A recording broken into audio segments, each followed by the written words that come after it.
बांझ जिठानी। अमिता और सुनीता आपस में देवरानी जिठानी होती हैं। शादी के कई साल बाद भी अमिता को कोई औलाद नहीं होती, लेकिन शादी के 1 साल में ही देवरानी सुनीता को एक प्यारा सा बेटा होता है। अरे सुनीता, तू तो सीधी है। क्या सारा दिन अपने बच्चे को उस अमिता की गोद में डाली रहती है। देखती नहीं, खुद का बच्चा तो है नहीं। अरे कहीं तेरा बच्चा भी। कैसी बात कर रही है माँ जी? अभी उनकी शादी को भी तो सिर्फ 5 साल ही हुए हैं। कई लोगों को तो 10-10 साल बाद भी बच्चे होते हैं। सास को सुनीता की बात अच्छी नहीं लगती। वो अमिता के पास जाती है। देख अमिता, घर का काम कराकर सुनीता का एक तो छोटा बच्चा, वो बेचारी घर को चिराग भी दे और सारा दिन किचन में खटती रहे, और ऊपर से तू आराम करे। दीदी, खाने में क्या बनाना है दोपहर को? मैं किचन में जा रही हूँ। अरे नहीं नहीं, मैं हूँ ना, मैं खाना बना लूंगी। अरे खाना आप बनाएंगी तो मुन्ने को कौन पकड़ेगा? अरे तू पकड़ेगी, मैं पकड़ूंगी। भाई माँ ही तो मुन्ने को पकड़ती है। तू काम करे और ये मुन्ने के नाम पर आराम। अरे नहीं नहीं माँ जी, मैं माँ हूँ माना, लेकिन अमिता दीदी का प्यार भी कम नहीं है। सारा दिन भी नहीं खिलाएंगी तो रात को नींद नहीं आएंगी इन्हें। अरे तो दूसरे की औलाद तो दूसरे की होती है ना। ला अमिता, मुन्ने को मुझे दे दे। लेकिन जैसे ही मुन्ने को सास गोद में लेना चाहती है, वो उनके पास जाने से इनकार कर देता है। अरे काला जादू कर दिया है इसने।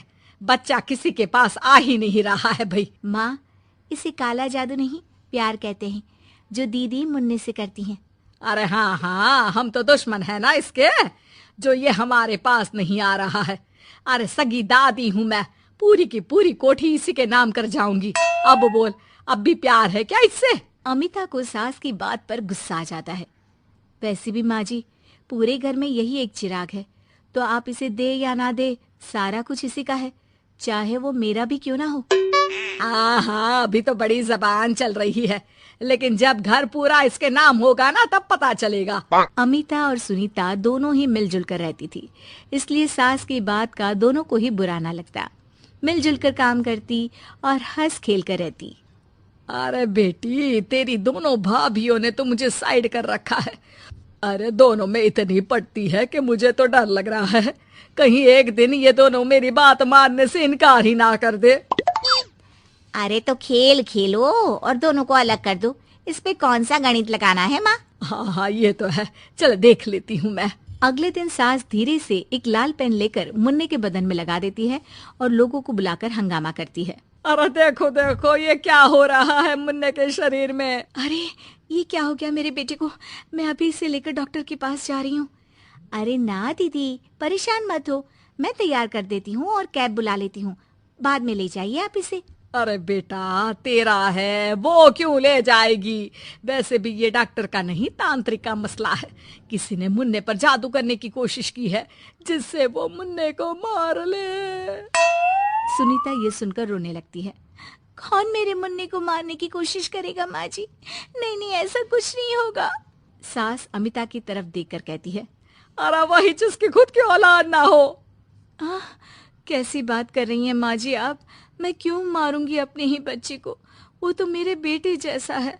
अरे बेटे जैसा है, बेटा तो नहीं है ना। वैसे भी मैंने तांत्रिक को फोन कर दिया है। थोड़ी देर में वहाँ तांत्रिक आ जाता है।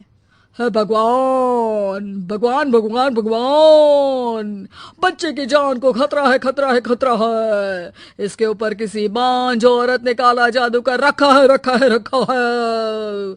लगता नहीं ये बच्चा कभी ठीक भी हो पाएगा, पाएगा, पाएगा। नहीं नहीं, मेरे बेटे को बचा लीजिए। अमिता दीदी, आप इतना गंदा सोचेंगे मुन्ने के लिए, मैंने सोचा भी नहीं था। अरे कैसी बात कर रही हो सुनीता? मैंने तो मुन्ने को माँ से बढ़कर प्यार किया, ये सोचो भला मैं ऐसा क्यों करूंगी? लेकिन बेटे के प्यार में पागल सुनीता सास के जाल में फंस जाती है। दीदी, आज से आप और मैं अलग हैं, मेरी रसोई अलग, आपकी अलग, और आज के बाद मुन्ने को छूने की क्या, देखने की भी कोशिश मत करिएगा। अमिता सुनीता को समझाने की कोशिश करती है, पर कुछ नहीं होता। अगले रोज। ला सुनीता, मैं मुन्ने को नहला कर तैयार कर देती हूँ। नहीं नहीं माँ जी, मैं नहला देती हूँ। लेकिन जैसे ही वो मुन्ने को नहलाने लगी, पेन के निशान एक एक करके निकल गए। अरे माँ जी, ये तो किसी ने पेन से निशान बनाए थे। देखिए, जैसे ही मैंने मुन्ने को नहलाया सारे निकल गए। अब अरे नहीं नहीं बहू, ये तो बाबा का कमाल है कि बच्चे के ऊपर से ये साया धुल गया। लेकिन ये क्या माँ जी, मुन्ना तो रोया ही जा रहा है, न खा रहा है न दूध पी रहा है, बस चाची चाची कर रहा है। अरे इतनी जल्दी उसका भूत नहीं उतरेगा इसके सर से, मार मार कर खिला। जी माँ जी। लेकिन सुनीता का बेटा, जिसे अमिता से बेहद प्यार था, वो उसके पास जाने की जिद में ना खा रहा था ना पी रहा था। उसकी हालत बिगड़ती ही जा रही थी।